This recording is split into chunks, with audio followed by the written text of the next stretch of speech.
하게 됩니다. 그리스군은 비록 4천 명의 전사자를 잃었지만은 곧바로 병력이 보충이 가능해서 병력을 보충해서 로마로 공격을 하게 됩니다. 로마로 공격을 하면서 피로스 장군이 생각한 것은 로마 연합, 그러니까 로마 주변에 있는 뭐 에트루리아, 쌈니움족, 뭐 이런 그 로마 주변에 있는 여러 민족들이 지금은 로마에 연합이 돼 있지만은 로마가 전쟁에서 비실비실 지면은 로마의 반기를 들 것이다. 우리 쪽에 합류를 할 것이다. 라고 생각을 하고 로마로 진격을 하게 됩니다. 그래서 진격을 하지만은 결국에는 로마 그 주변 민족들 그 연합군들이 로마의 반기를 안 들고 로마 편을 들기 때문에 결국에는 로마의 60km 가까운 지점까지는 진격을 했지만은 결국에는 상황이 여의치 않아서 다시 타렌툼으로 회군을 하게 되고 타렌툼에서 로마와 강화를 평화 협정을 제의를 하게 되는 거죠. 그래서 그 로마 근처 60km 갔다가 다시 타렌툼까지 내려올 때 이 그 피로스 군대가 이용한 가도가 아피아 가도입니다. 아피아 가도. 그 고대 로마가 기원전 312년에 건설한 아피아 가도는 로마에서부터 이탈리아 동남부 끝에 있는 항구 도시 브린디시까지 이어지는 로마 첫 번째 도로입니다. 이 도로가 보통 도로의 여왕이라고도 불리는 유명한 도로가 아피아 가도입니다. 그래서 그 피로스 장군이 그 타렌툼에 돌아와서 로마에다가 이제 평화협정을 제의를 하니까 그 단지 이제 피로스가 내세운 조건은 그리스 남부에 있는 그리스 식민 도시에 대해서 로마가 불가침해라, 침입을 하지 말라라는 거를 공식적으로 서명을 하라라는 거를 요구를 하는데 이에 대해서 로마의 원로원들은 대부분 평화를 하자라고 지지를 하지만은 상당히 그 노령의 한 그 원로원 의원인 아피우스 클라우디우스라는 사람이 화를 내면서 강화를 반대를 하죠. 그러면서 이제 그 다른 의원들을 설득을 하죠. 그래서 클라우디우스가 얘기한 거는 강화를 하려면은 첫 번째 조건은 그리스의 피로스가 이탈리아를 곧바로 떠나는 것뿐이다. 무슨 뭐 이것저것 뭐 잔소리 하지 말고 떠나라. 그다음에 두 번째 피로스가 로마와의 강화 교섭의 상대가 되면 안 된다.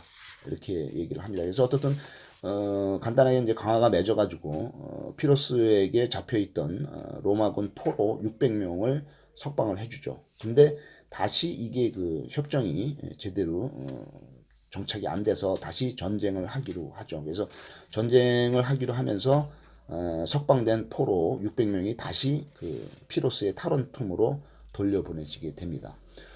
그래서 이제 일단 그 1차 전쟁인 그 헤라클레아 평야 전투, 헤라클레아 전투에서는 이제 그리스군이 승리를 하지만은 그 다음에 봄에 두 번째 전투가 일어나죠. 이 두 번째 전투가 산악지대 밑에 있는 아우디우스라는 곳에서 전투가 일어나는데 이 전투를 아스쿨룸 전투라고 부릅니다. 이 아스쿨룸 전투에서 다시 그 로마군하고 피로스군이 부딪히는데 이때는 병력이 좀 늘어나서 로마군은 4만 명, 피로스군은 4만 명 해서 거의 같은 숫자가 부딪히게 됩니다. 그래서 피로스는 이 산악지대에서는 코끼리 이용이 불가능하기 때문에 로마군을 넓은 넓은 평원으로 유도를 해서 코끼리를 사용을 하는 머리를 쓰게 되죠. 그래서 전투 결과 로마군은 집정관 2명 중에서 1명이 사망을 하고 전사자 6,000명을 내게 되죠. 그 다음에 피로스의 그리스군은 3,000명의 전사자를 내게 됩니다. 그래서 두 번째 전투인 아스쿨룸 전투, 아우디우스에서 일어난 전투도 피로스의 승리를 끝나지만은 이 전투가 끝난 후에 피로스는 타렌툼 그 이탈리아 남동부에 있는 타렌툼으로 다시 돌아가게 됩니다. 이 돌아가서 이제 로마와 다시 일정을 벌리라고 3차 전쟁을 벌리려고 할 때 마침 그 시칠리아 이탈리아의 서남부에 있는 그 시칠리아 섬, 시칠리아는 또 뭐 마피아로 유명하죠. 시칠리아 섬의 수도인 시라쿠사에서 원조를 요청을 합니다. 그래서 그 북아프리카 지금의 튀니지에 있는 그 카르타고가 공격을 해하고 있다. 그래서 위험하니까 시라쿠사 시칠리아를 도와달라 이렇게 요청을 할 때 피로스가 기꺼이 시칠리아를 도우러 갑니다. 이때가 기원전 276년 그러니까 43살 때, 43살 때입니다. 그래서 그 메시나 해협을 건너가서 카르타고를 격퇴를 합니다. 그래서 카르타고는 물리쳤지만은 시칠리아 안에 있는 그 그리스인들이 많았는데 그 그리스인들이 내분을 일으키고 배신을 하고 막 이래가지고 같은 종족끼리 그래서 피로스가 생명의 위험까지를 느낍니다. 그래서 3년 동안 여기에 참주로 있었지만은 결국에는 호송세월을 보낸 셈이고 시칠리아를 포기를 하고 다시 또 타렌tum으로 돌아오게 됩니다. 그래서 이런 과정에서 그가 가지고 있던 병력 한 절반을 잃어버리고 절반만 가지게 됩니다. 그래서 이 3년 동안 시칠리아하고 실갱이를 하고 있는 동안에 로마는 자체적으로 탄탄하게 국력을 증진하고 군사를 보강을 해서 강한 군대를 3년 동안 열심히 로마가 만들어 놨습니다. 그래서 그 다음에 이제 세 번째로 또 이제 로마와 그리스가 붙게 되는데 이때가 기원전 275년 기원전 275년 44살 때 44살 때 이제 마지막 로마와 전투가 붙는데 그 로마와 브린디시 중간에 있는 그 연결하는 아피아가도 이 중간에 있는 말벤툼이라는 데가 있어요. 말벤툼이라는 도시가 있는데 여기에서 로마의 2개 군단을 공격을 합니다. 피로스가.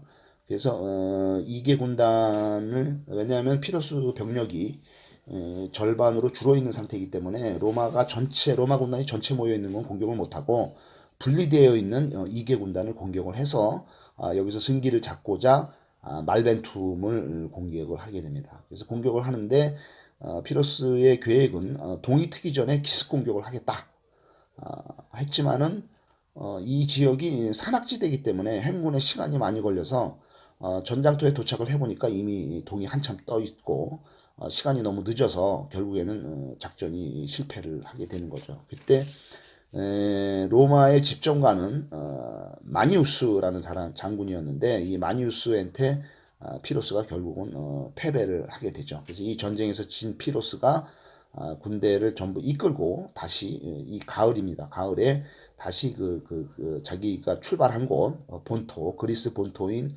에페이로스로 바다를 건너서 이오니아 해죠. 바다를 건너서 돌아가게 됩니다. 그래서 초기에 그 피로스가 그리스에서 데리고 왔던 26,000명 병사 중에서 바다를 건너서 다시 고향으로 돌아간 병사는 보병 8,000명과 기병 500명 해서 8,500명밖에 안 됐다. 그래서 한 3분의 1밖에 안 되고 3분의 2는 그 전쟁터에서 죽은 거죠. 그러니까 거의 한 2만 명 정도를 죽이고 결국에는 8,000명만 데리고 본토로 돌아간 거죠.